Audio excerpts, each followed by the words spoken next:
Season 29 is bringing massive changes to Apex, a new legend after an entire year, a new Deathbox Respawn system, Conduit and Vantage Buffs, auto nerfs, it will start being care package weapons, map changes, and even a matchmaking update that can make solo queue a little less painful. So let's jump right into the patch notes. The new legend is Axel, a skirmisher who is heavily focused on movement. Her passive gives improved sliding control and sliding speed, which is a dream passive for movement players out there. Her tactical plays as Nitro Gates, which boosts players forward, plus giving them the same slide control as Axel for 5 seconds when they step onto the gadget. This is really strong for fast team pushes, quick rotations, and closing the gap before enemies can properly react. Her ultimate launches a destroyable enemy-seeking drone. When it reaches enemy, it explodes, deals damage, stuns them, and launches them into the air, which is even more deadly when combined with her high movement speed. For upgrade, her blue perk lets you choose between an extra tactical charge or ultimate charge. Her purple perk either gives you a double jump when using Nitro Gate or let you use reserve ammo first when shooting during a slide. Overall, Axel rewards aggressive plays and movement players, which could easily make her one of the top picks in the season. But Axel is not the only major change, because Season 29 is also adding in a new respawn mechanic, Deathbox Respawn. You can now respawn teammates directly from their Deathbox. It takes 7 seconds to respawn them. It's very noisy and it's visible to all players, so you still need to clear the area before trying it. The big upside is that your teammate comes back much faster than a normal beacon respawn, and any weapon and gear still left inside the Deathbox gets returned to the backpack. There's also a lockout timer which gets longer after each death but can reset if you stay alive. This will completely changes post-fight recovery. Before, if your teammate dies, you have to grab the banner and rotate to a beacon. Now, if your teammate survives the fight, you can reset much faster before a third party arrives. Normal respawn beacon dropships are also changing.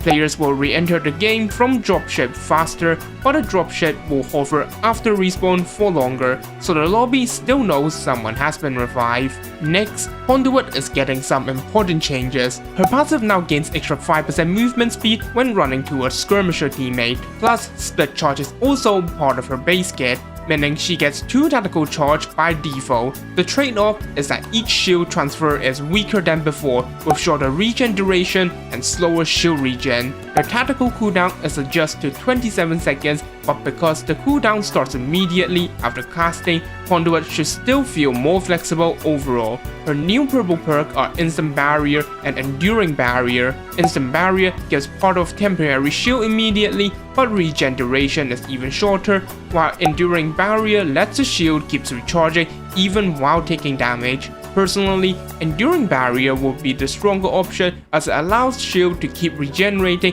through damage, making Conduit much more consistent in fights. Vantage also gets some well-needed buffs. She can gain ultimate charge by scanning enemies with her passive now, which should help her use Sniper's Mark more often. Her tactical no longer has landing stun, which directly fixes one of her clunkiest movement issue. Echo Relocation also gets a shorter cooldown, faster movement, better control, and improved double jump range, so she should feel much smoother in actual fight.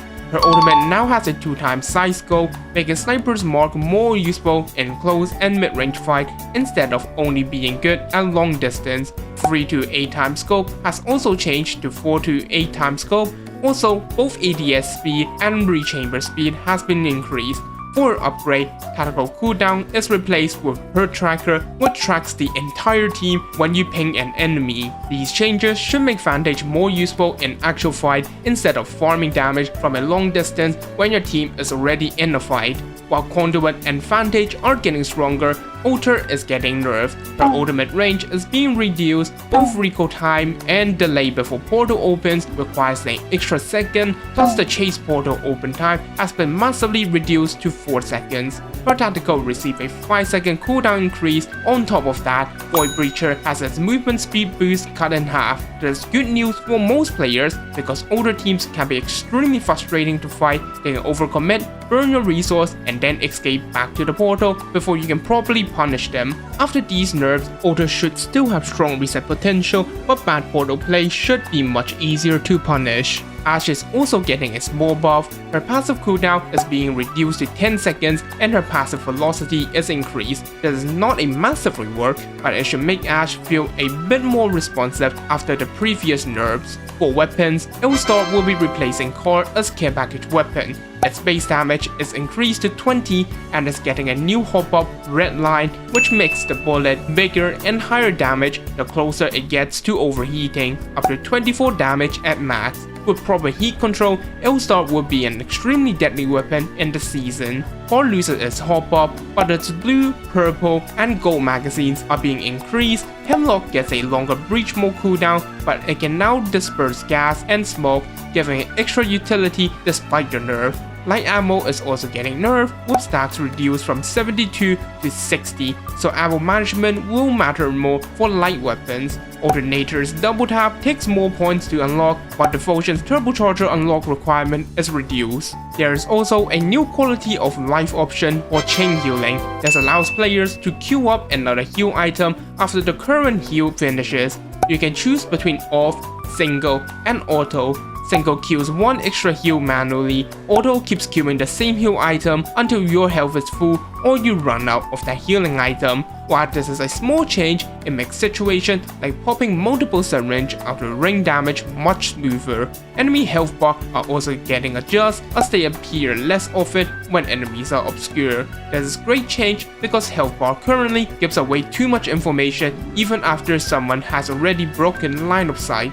For maps, Olympus and Stonepoint has completely removed all tridents, so you need to plan your rotation better, especially since both maps has a lot of open space. Broken Moon also massively removes zip rails between POI to slow third parties shown on the screen right now. 2 balloons are added on the west side of the map, plus 2 new rotations between POI, one between Terraformer and the Divide, another located between Alpha Base and Status Array. Pops and ranked map rotation this season is Broken Moon, Kings Canyon, and Olympus. And finally, later in the season, there will be a new matchmaking change where solo queue players will queue up against slightly weaker enemies. This will be a huge win for solo queue players, and for once, we may actually have a fighting chance against free stacks. High skill lobbies are also keeping longer maximum queue time, which should create tighter skill level and reduce mismatch games like Plats being thrown against Preds. Voice chat is also getting a small but useful update. Voice clarity has been improved, and you can now adjust the voice volume of each squad members individually. For solo queue and random teammates, this could generally be useful. So these are the biggest changes coming in Apex Season 29. Exile looks busted, Deathbox Respawn could completely change how teams resets after fights, Conduit and Vantage are getting stronger, Alter is easier to punish, and the maps are being adjusted to slow down third parties. Let me know what change you think will affect the season the most, and if this summary helps, please like and subscribe as I'm pushing for 1,000 subscribers before summer, so every bit of support helps. Thanks for watching, and I'll see you in the next video.